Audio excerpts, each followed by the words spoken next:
Hey friends, welcome to my YouTube channel study with Shweta. मैं श्वेता आपका स्वागत करती हैं। तो जैसा कि हम लोग खान सर की एनसीईआरटी बेस्ड जो है उनकी जो एनसीईआरटी बेस्ड हर सब्जेक्ट की आ रही है सार संग्रह, उसको हम लोग देख रहे थे। तो इसी में नेक्स्ट हम इसमें हमारा भूगोल चल रहा था, तो भूगोल की नेक्स्ट वीडियो को हम लोग देखते हैं। तो आइए शुरू करते हैं बिना टाइम वेस्ट करते हुए भी। ओरसन गुजरात में बहने वाली वह नदी है जो वडोदरा जिले में चांडोड गांव के पास किस नदी से मिल जाती है। तो नर्मदा नदी हो जाएगा।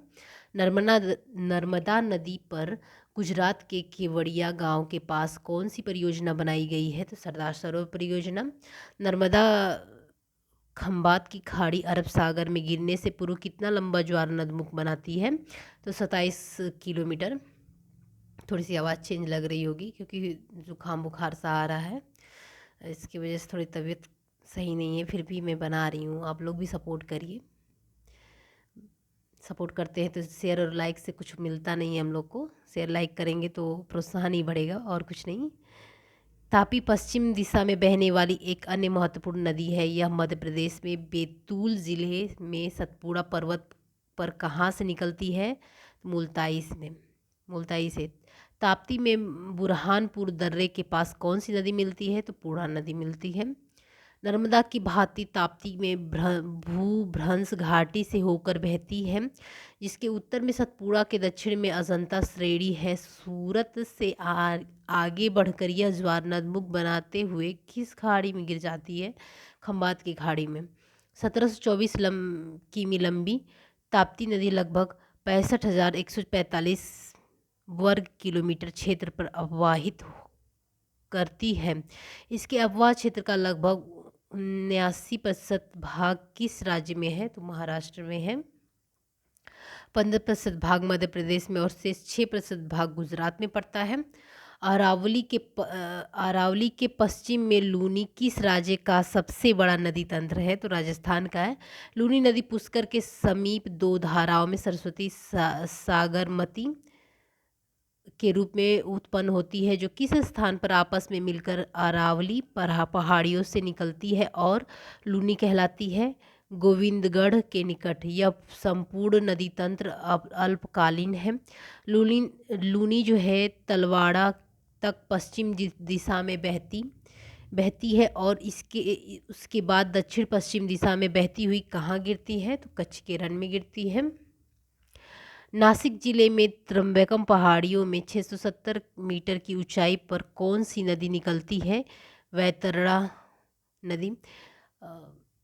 कालिंदी नदी वेलगांव जिले से निकलकर कहाँ गिरती है। करवाड़ की खाड़ी।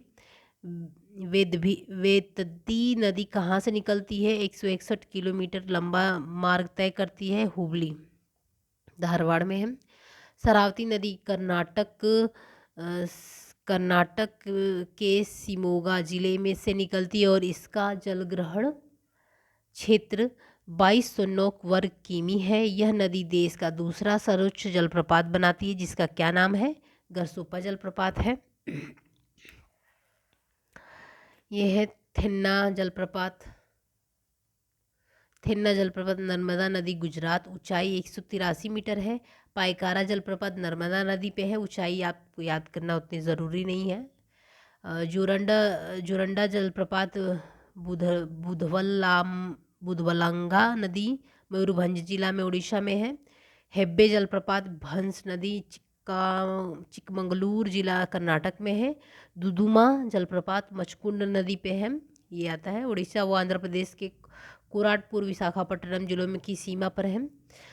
पलानी जलप्रपात मंझलर नदी कुल्लू जिला में है। लोध जलप्रपात बुरहा नदी लातेहार जिला में है। विसप जलप्रपात उमियाना नदी पूर्वी खासी हिल्स जिला मेघालय में है। चचाई जलप्रपात वीहड़ नदी रीवा जिला में मध्य प्रदेश में है।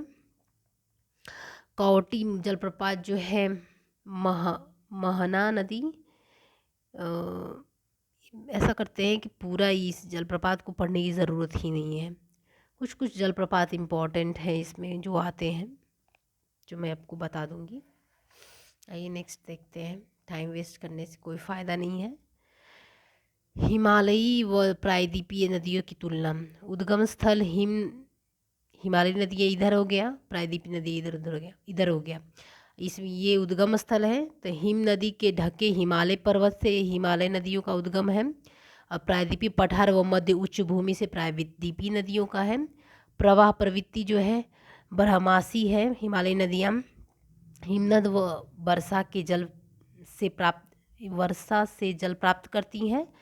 और प्रायद्वीपीय नदियाँ जो है मौसमी और मानसूनी वर्षा पर निर्भर है। अपवाह के प्रकार पूर्ववर्ती अनुवर्ती मैदानी भाग है। अध्यारोपित, ये प्रायद्वीपीय नदी का हम लोग देख रहे हैं। अध्यारोपित पुनर्वित नदियाँ वी आकार की आकृतियाँ। नदी की प्रकृति लंबा मार्ग रहता है। उबड़ खाबड़ पर्वतों से गुजरती नदियाँ अभिशीर्ष अपर्दन व नदी अपहरण, मैदानों में जलमार्ग बदलना और विसर्प बनाना। फिर यहीं पे प्रायद्वीपीय नदियों में सुसमायोजित घाटियों के साथ छोटे निश्चित मार्ग होते हैं। इनके जलग्रहण क्षेत्र है, बहुत बड़ी द्रोणी होती है इनकी, अपेक्षाकृत छोटी द्रोणी होती है प्रायद्वीपीय नदियों की। फिर है नदी की आयु, युवा, क्रियाशील और घाटियों को गहरा करना है।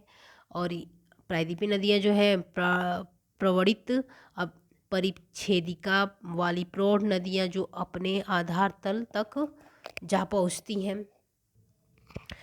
गोवा की मुख्य नदियाँ कौन सी हैं जो 724 किलोमीटर लंबी और लगभग 65,145 वर्ग किलोमीटर क्षेत्र का वाहित करती हैं? मांडवी और जुआरी। तो मांडवी और जुआरी कहाँ बहती हैं? गोवा में बहती हैं। इतना ही इम्पोर्टेंट है। केरल की तट की रेखा छोटी है। केरल की सबसे बड़ी नदी भरतपुझा अन्नामलाई पहाड़ियों से निकलती है। इसे अन्य नाम से भी जाना जाता है, तो पोनानी लगभग 5397 वर्ग किलोमीटर क्षेत्र को अपवाहित करती हैं। पेरियार नदी का जलग्रहण क्षेत्र लगभग 5243 वर्ग किलोमीटर में फैला हुआ है। यह केरल की कौन सी नदी है? तो दूसरी सबसे बड़ी नदी है। फिर केरल की अन्य उल्लेखनीय नदी पंबा है, जो कि उत्तरीय केरल में 177 किलोमीटर लंबा मार्ग तय करती हुई कहाँ गिरती है? तो बेम्बानाथ झील में। माही नदी मध्य प्रदेश में पश्चिम विंध्य की चोटियों से निकलकर पहले उत्तर पश्चिम दिशा में जाती है, फिर दक्षिण पूर्व की ओर बहते हुए कहाँ गिरती है? तो खंबात की खाड़ी में गिरती है। भारत की वह अकेली नदी कौन सी है जो कर्क रेखा को 2 बार काटती है? तो माही है। फिर है साबरमती नदी अरावली राजस्थान तेपुर गांव उदयपुर से निकलती हुई कहाँ गिरती है? खंबात की खाड़ी अरब सागर में। साबरमती नदी की लंबाई 371 किलोमीटर है। यह सबसे ज़्यादा 323 किलोमीटर किस राज्य में प्रवाहित होती है? तो गुजरात में है। शिवालिक से निकली घग्गर नदी हनुमानगढ़ के पास राजस्थान में प्रवेश करती है। कहाँ के बाद यह नदी मरुस्थल में लुप्त हो जाती है? तो अनूपगढ़। फिर है हरियाणा के उत्तरी हिस्से में घग्गर वर्षा ऋतु में दृष्टिगोचर होती हुई घग्गर को कई विद्वान लुप्त हुई नदी सरस्वती मानते हैं। फिर है एक नदी के चैनल में वर्ष पर्यंत जल प्रवाह प्ररूप को क्या कहा जाता है? नदी प्रवाह प्रवृत्ति। उत्तर भारत में हिमालय से निकलने वाली नदियाँ बारहमासी हैं, क्योंकि ये जल हिमनद और वर्षा से होने से प्राप्त करती हैं। तथा दक्षिण भारत की नदियाँ हिमनदों से नहीं निकलती, जिससे कि इसके बहाव प्रवृत्ति में उतार चढ़ाव देखा जा सकता है। उनका बहाव किस ऋतु में काफ़ी ज़्यादा बढ़ जाता है? तो मानसून ऋतु में। और फिर है नोट है, दक्षिण भारत की नदियों में बहाव की प्रवृत्ति वर्षा द्वारा नियंत्रित होती है, जो प्रायद्वीपीय पठार के एक स्थान से दूसरे स्थान पर भिन्न